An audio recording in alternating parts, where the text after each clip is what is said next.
Hello, my love. Welcome to RX Tarot. My name is Reilly X, and I'm going to be teaching you what is human design. If you've seen a lot of people talking lately about the 2027 prophecy, or you've just started to see this popping up randomly, I wanted to make a video for anyone who's really confused what this is from my personal perspective. Because the thing with human design, you have to remember, it is not an exact science. It is an experiment. But the way I like to think of it, it helps you become a scientist to your own intuition. So when you're sitting with, how did that feel? What did that do? How did that go? And you're trying to make better decisions in your life, human design gives you the language and the repeatable process to actually learn to trust your inner knowing.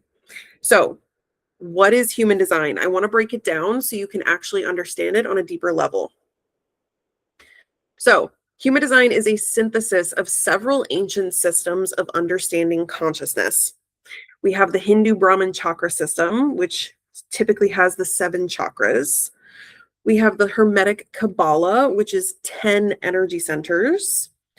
We have ancient Chinese divination, I Ching, which is really complicated and really incredibly accurate, but at the same time, very difficult for people to understand because a lot of it comes from metaphor. So it's very poetic, it's very energetic, it's very linked to yin and yang and all of the elements. So this is a really important piece to understanding the parts that we can't really control. And then, of course, my homegirl, Western Tropical Astrology. This is not even where I started. I actually started in tarot, but tarot led me to this. And Western Tropical Astrology, in my opinion, is one of the most helpful things to figure out who you can be if you want to become a conscious creator. Now, these systems gave us the language for understanding energy, archetypes, how we are connected, consciousness, and the patterns we experience as humans. Human design takes it a step further. How do we embody this energy? This is where we learn to find the flow of life by making better decisions. It's not woo, it's quantum. Okay? So stick with me. I'm an Aquarius, Venus, Saturn, midheaven in the 9th house. I'm a Capricorn, Sun, and Moon in the 8th. And I'm ruled by my Sagittarius, Mercury in the 7th. So I've had a lot of life experience that has helped me understand each piece of this. Maybe not Kabbalah and maybe not I Ching as much, but I have studied a lot of the chakra system and I have deeply understood Western Tropical Astrology as well. And human design helps me understand things that I don't know if I would understand separately. So I'm excited to help you dive in and learn more too. The Hindu Brahman chakra system, okay? This is where 7 chakras meets the 9 energy centers. So human design is based on a different energetic map. It's not a copy and paste. It's not trying to steal something. It is a different way to look at it, but it is really cool how much it does overlap because ancient wisdom had so much truth to it that we are only still just uncovering. And human design is almost it just fits more with the modern age of the way we move, the way we do things, the way we understand reality, okay? And I'm going to get into that more in a minute as well. So with all of that being said, the Hindu Brahman chakra system, and then human design is based on a different energetic map of consciousness and more focused on interoception and the understanding of how our body responds to energy. So interoception is the feelings of our body, right? I'm hungry, I'm thirsty, like feeling and knowing your body is giving you a sensation. But this also comes down to the sacral and the and realizing that is a sign from your body that you have the energy to move, you have the energy to do something. So I'll get into that more. But human design helps you with the interoception, where Hindu Brahman chakra system was a lot more about wanting to achieve enlightenment and wanting to align the chakras from more of the mystical sense, where human design is actually more of the practical sense. So the crown chakra in the Hindu Brahmin chakra system is more about higher consciousness, where in human design, the crown is about inspiration. The ajna traditionally was intuition and imagination, but the ajna is more so about conceptualizing within human design. It's our thoughts, it's what we're thinking, it's how we understand something. These are where we find the inspiration. The crown is the inspiration and what we're feeling about other people. And even pulling in from the collective consciousness is also true. And then the ajna is not necessarily so much more intuition. That actually kind of deepens, and I'll explain that in a bit. But the third eye absolutely has a lot to do with how you perceive things as well. Now, the throat, all roads lead to the throat in human design. That's why I put that here. But it is still about communication and expression. That is absolutely true. Learning to communicate your own ideas or how you're feeling into words, into the world, how to bring your thoughts, how to conceptualize something into bringing it into existence. Now, the ego is different, right? Because the heart chakra is normally the ego. Love and connection was what the ego was all about. But the ego in human design is actually about motivation. And the heart space split into two different energy centers. So we have the identity center, which is, or the G center, some people call it the identity. I prefer identity. In human design is personal direction and purpose. That is really something that kind of is missing, except for the solar plexus within the original chakra system, because this was about collective consciousness and higher consciousness. So it's interesting how much the human design energy is leaning towards where we've been headed as a society. We are becoming more individualized in order to understand, how do I fit in the bigger version of the collective? So identity, what is my purpose? What is my direction? What makes me feel purposeful? Then the ego, which is also the heart, is motivation. What is motivating me? What is making me feel like, okay, I need to go out and do this, or I need to prove for this reason, or, these people need me, right?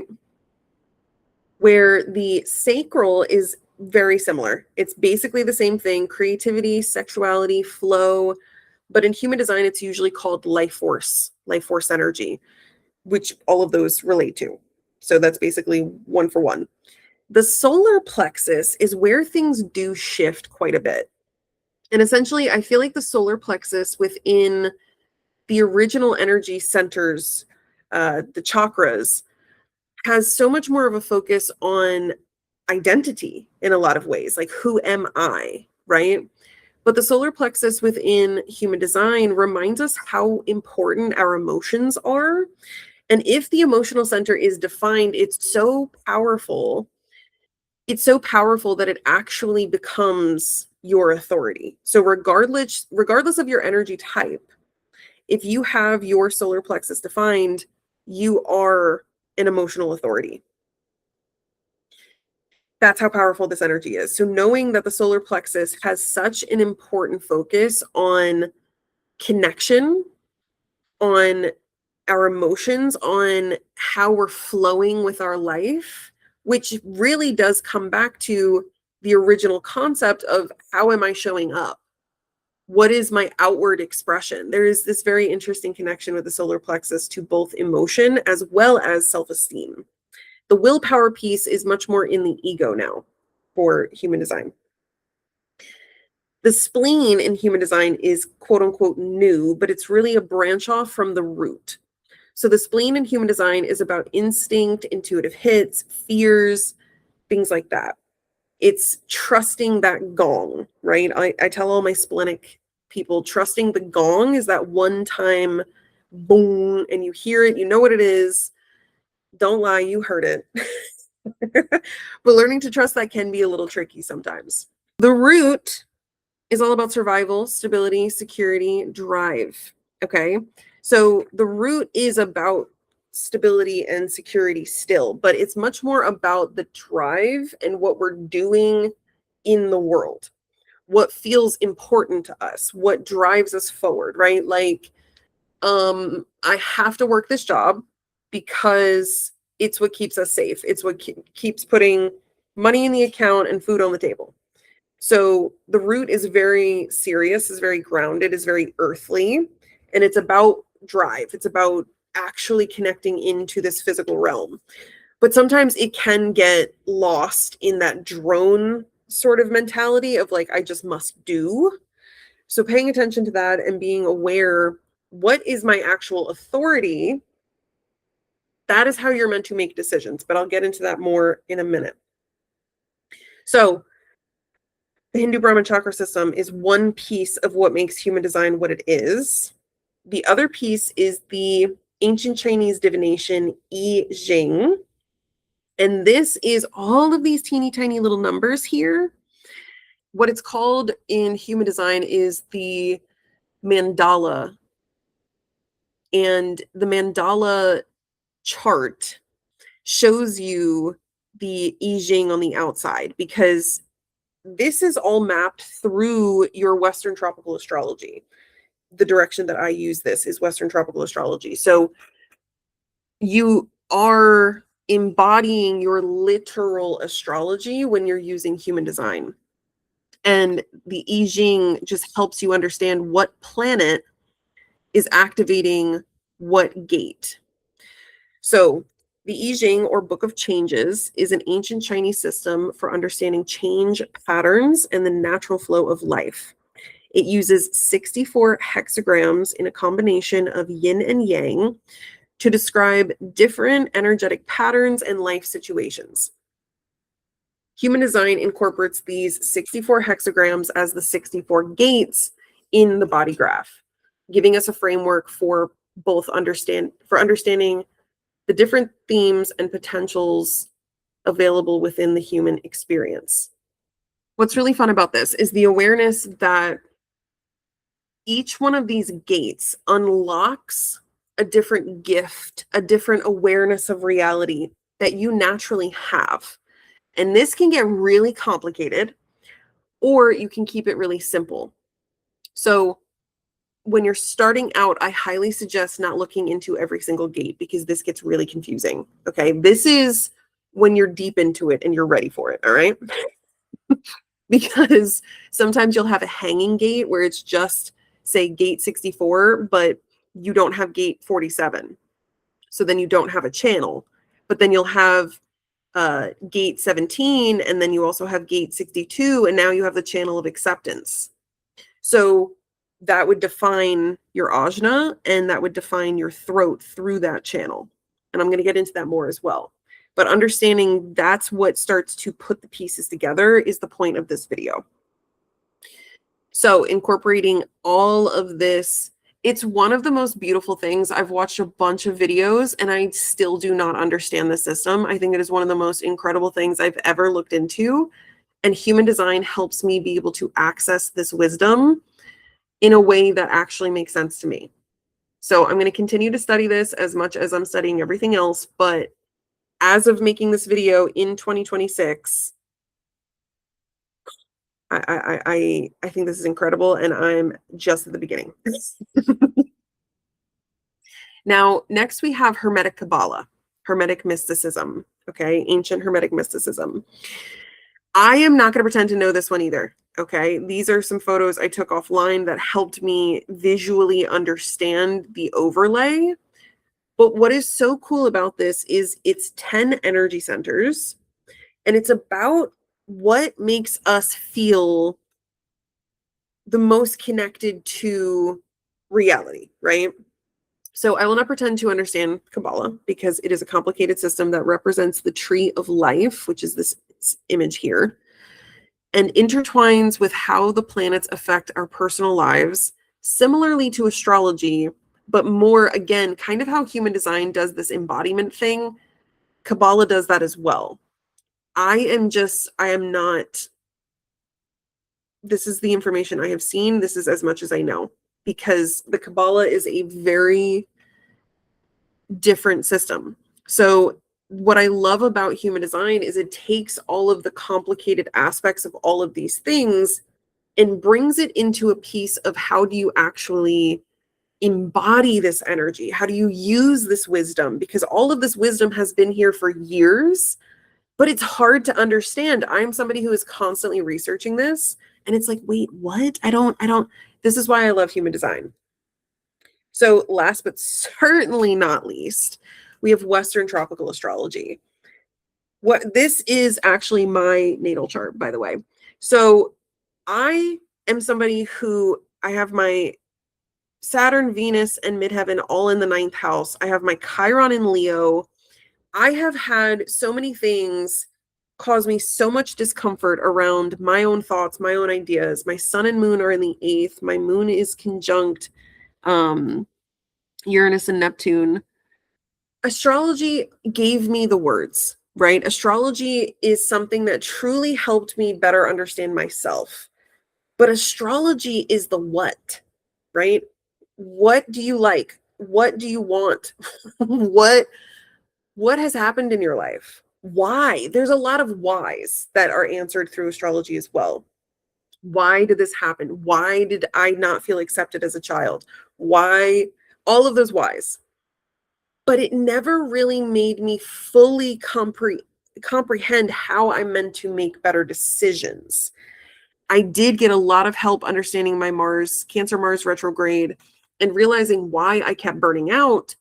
But how do I stop burning out, right? This is where astrology needed the support of human design in my personal experience. So Western tropical astrology shows you that the planets activate gates. Each gate is either activated by a planet or not. This is what determines how your energy enters. Centers are either defined or undefined, like I was talking about. So all of these different gates on the side, you'll see this is the personality side, and you'll have the design side. So the personality is the conscious self, and the unconscious self is the design. This is some random picture that I took, but this is not mine. But knowing that helps you start to put it together. What is the energy activating me? What is happening, right? Because a lot of the parts of human design that people are still needing to grasp is the neutrinos, right? But I feel like astrology is helping people understand that on a deeper level. And then we just need to piece that together with the actual intuitive knowing, the gut feelings, the responses, those things. So Western tropical astrology is a really important piece of why you are the way you are, who you are. It can be like how you feel like you're meant to show up. It can even help you figure out like what works for me, what helps me. But where human design takes it that step further is, because I'm a Cancer Mars retrograde, what system do I need in order to take action? Am I a generator or am I a projector? Because those are still two very different energy types that would move differently in the world. So your natal chart can show you who you are and what makes you tick, but it doesn't help you embody your best self. Knowing astrology can feel like a cheat code, but human design makes it feel like access to the matrix code itself. You are a glitch in the system. People are seeing deja vu everywhere because you are shifting rapidly and doing things in ways that people are like, how are you doing that? Astrology shows you who, and human design shows you how.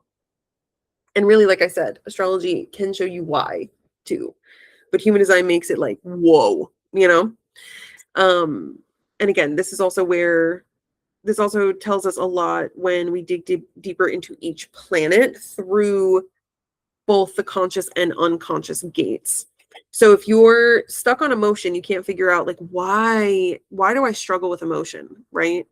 And you're a Capricorn moon in the 8th, and your moon is gate 15. So tapping into that, I think that is in the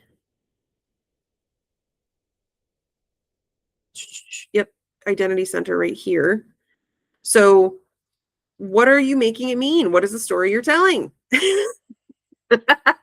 And learning to ask yourself these questions and sit with, okay, my moon is in this gate. And that means a lot of the times when I'm processing emotion, it comes back to identity, which literally would be true for me even within this because of my sun and moon being so close. So even though this is not even my chart, it starts to give you the language to explain aspects of yourself where you feel stuck and how to move through it. So now we can kind of grasp what are all of the things that make human design what it is. How does it actually work? This is the part that I've been meaning to make this video for, I don't know, 7 years. Not 7 years, that's dramatic. But I want to start to combine more than just astrology and, waiting for the stars to tell me what is happening and what's going on. That has not been my personal experience. I have been a professional astrologer for 4 years at this point.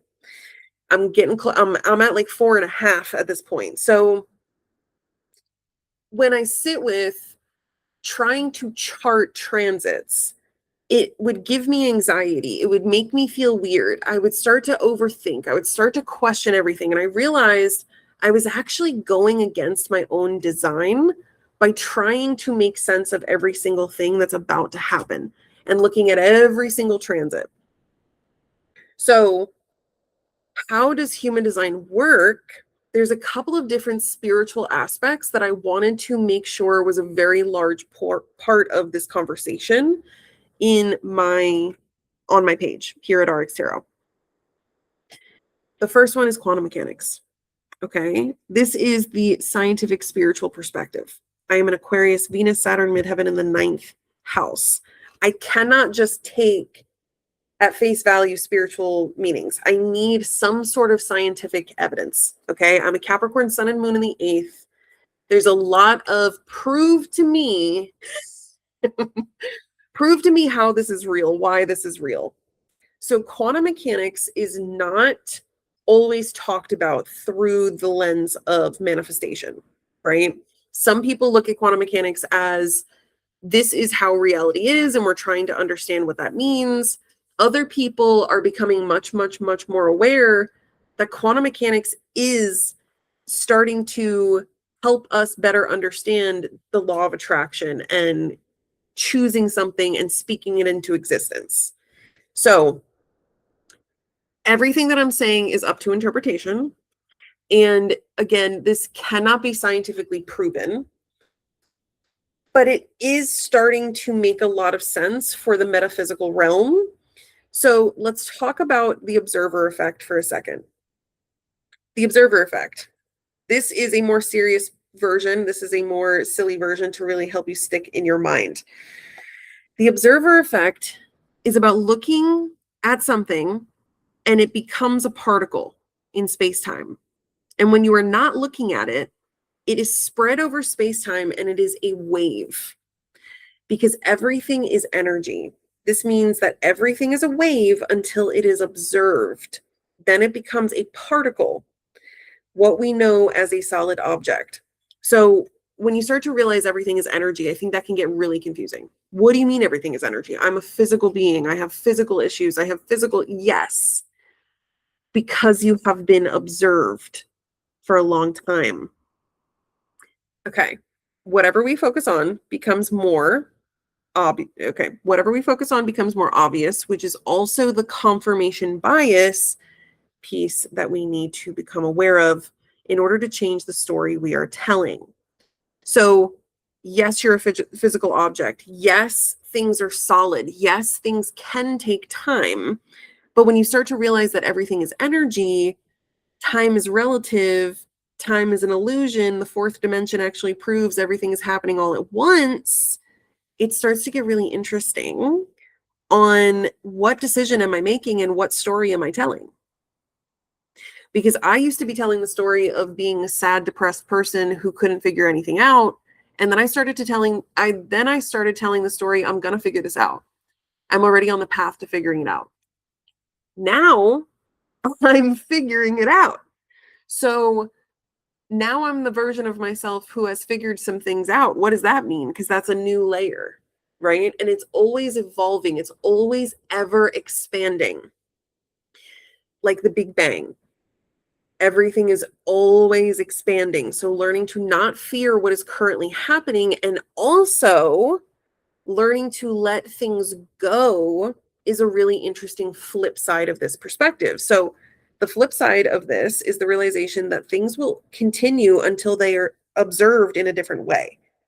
So working with me or having a genuine friend see you for who you are becoming is the secret weapon to genuinely changing your life because you are being observed as real in that moment.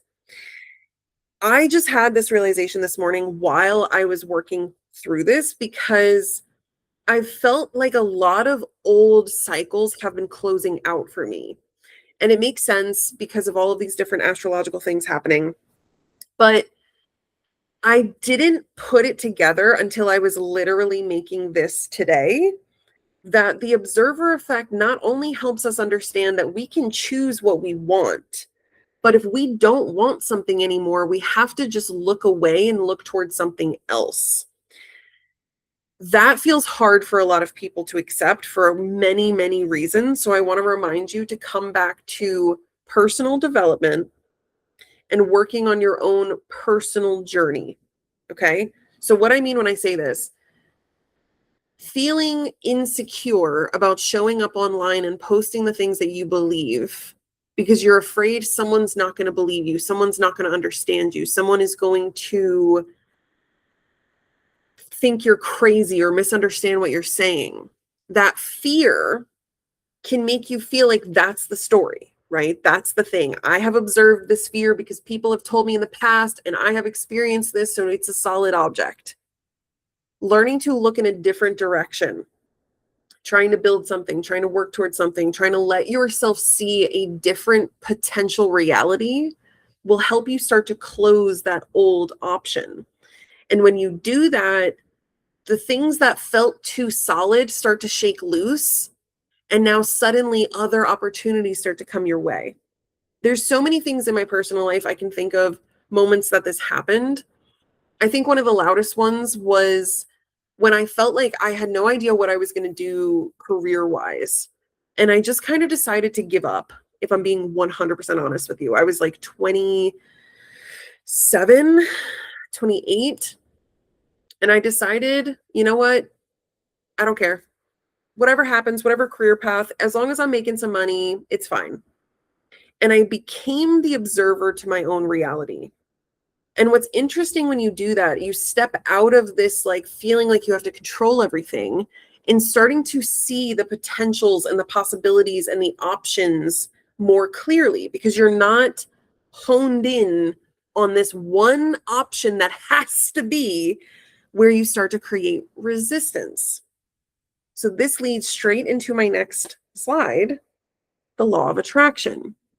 The law of attraction is something I think a lot of people have kind of like avoided recently, and it's very interesting. I've actually seen over the last couple of years many videos about like, no, I don't work with the law of attraction. I work with the law of assumption, which is hilarious to me because you don't get to pick and choose. But everyone is always working with the law of attraction. And when you accept that as true, life will change for you drastically in ways that don't seem real. So the emotional scale shows you when you're in an upward spiral or a downward spiral. Boredom is very neutral. Impatience, worry, rage, guilt are really heavy, dark, deeper emotions. Lighter emotions are maybe positive expectations, content. I'm feeling content. I'm feeling hopeful. Maybe like things could actually go well. Enthusiasm. Oh my gosh, like I'm super excited to see what happens and see where it goes, all the way up to passion, love, and freedom. So when we really see the emotional scale from this place of however you are feeling, whatever you are currently feeling is what you're attracting. That is what the law of attraction is trying to explain. So the emotional scale. Abraham Hicks became a comfort for me in 2018 as I was learning more about the law of attraction and hearing Esther's words be the same thing from a different perspective in every single video, I was like, how is she giving the same advice? And then she would joke about it, or, Abraham would joke about it, saying, I know we're going to say the same thing, but it'll be miraculous anyway, or whatever. And it was always so funny to me because I'm like, yeah, they do kind of say the same thing. When you realize the law of attraction is literally this simple, whatever you are feeling is what you are attracting. If you are expecting things to go wrong and they go wrong and you're like, see, and that's that confirmation bias. So it's what you're already focused on. So it's already what you're expecting. So every other option has to collapse into that one. So learning to change your focus and become the observer of something else takes some effort. It takes some time. It doesn't have to take more fourth dimensional space, but it does take more belief and more focus and more trust. And the more you trust and the more open you become, the more you're in this upward spiral and the more you will attract from this place. So again, life is more complicated than that. And again, I'm speaking from a personal development place, but we have to remember this doesn't mean we have control over everything. So being happy all of the time is not the point of this. Learning to work with your own emotional wave and processing your emotions more effectively helps you stop repeating old cycles and learn to make new choices. So human design helps you figure out how you process emotion, whether you're a defined solar plexus who has a slow and rhythmic emotional process, emotional wave, or you have an undefined solar plexus, which is quick and random. It's going to be this random emotion hits you and you can sit with it, feel it, whatever. You're in an area, it can be your environment. It's not going to be as rhythmic and slow and methodical and consistent as the defined solar plexus. The undefined solar plexus can be the people in the room you're with. It can be any random song you start to hear. So paying attention to what is really impacting you emotionally becomes very interesting from both perspectives. Now, human design helps you figure out how. Astrology shows you a little bit more specifically what makes you feel more connected to this through your moon sign. So when it comes to your moon sign, how do you process emotion? So like I said, I'm actually an undefined solar plexus with a Capricorn moon. So that almost seems like an oxymoron because Capricorn moons tend to need slower emotional processing, right? But it's not really slow, it's deep. So as a Capricorn moon with an undefined solar plexus, what I need, if I'm going through some sort of emotional wave, I'm experiencing something, I need deep integration. Hit that integration really hard. Sit with the emotions, sit with how I've been feeling, sit with, what's coming up for me, and sit in it, integrate it, and move through it from that place. So it doesn't really need to be so slow because I have the undefined solar plexus.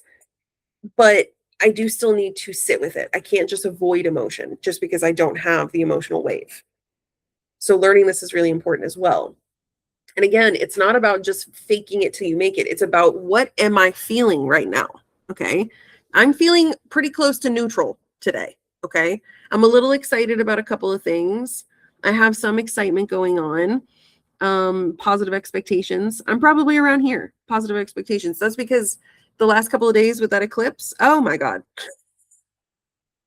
So letting it be okay. And this is really cool too. Anger, we have anger. Impatience can also be, frustration. There she is. Frustration, anger. I don't see bitterness, but that would have been fun for them to have that on here as well.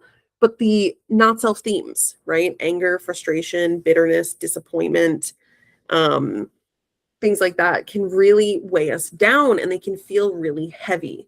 So knowing what is your not self theme and what is your true self theme, that can help you realize where you are on the emotional scale. It all connects. So now that I've told you what human design is. I want to explain what all of the pieces are, but I'm going to have to go into depth of this. So I already have some videos. I know I have some of the energy centers, some of the profile lines, some of the energy types. I should have all of the energy types. And I even have some separate profile lines, but I'm going to be making videos for all of this. So stay tuned for that. If you are ready for your rewrite, you can actually book your way by going to rxtarot.com, and you can actually book either the 2-hour one-on-one session. This is for people who need more integration time, more long-term, sitting with a thought, talking with someone one-on-one. Or if you're somebody who doesn't have the time to do a one-on-one, but you really want to get the depth and you want to get in on the lunar library, you can book the rewrite session. I will send you a voice memo reading straight to your email. You both get the written report, and then this one would be the one-on-one session. This one would be the voice memo. But you both get the written report. You'll both get access to the lunar library, and it kind of just depends on your preference. I love doing both. I am a 6-2 hermit myself, so sometimes I just want the information. I just want to know. I want to be able to sit and digest it in my own time. And then sometimes I need to talk to somebody and I need to get that clarity. So wherever you are in your journey, whatever you're looking for, I have a different option for you. I want to help you embody this work. I don't want to just give you the information and set you on your way, unless that's what you want. But I want to give the option. I want to give the availability if you are interested to be able to work with me on a deeper level. So this is how I am currently running RX Tarot and the Lunar Library. Thanks for being here. Thanks for watching. And let me know if you have any questions. I'll see you soon. Bye.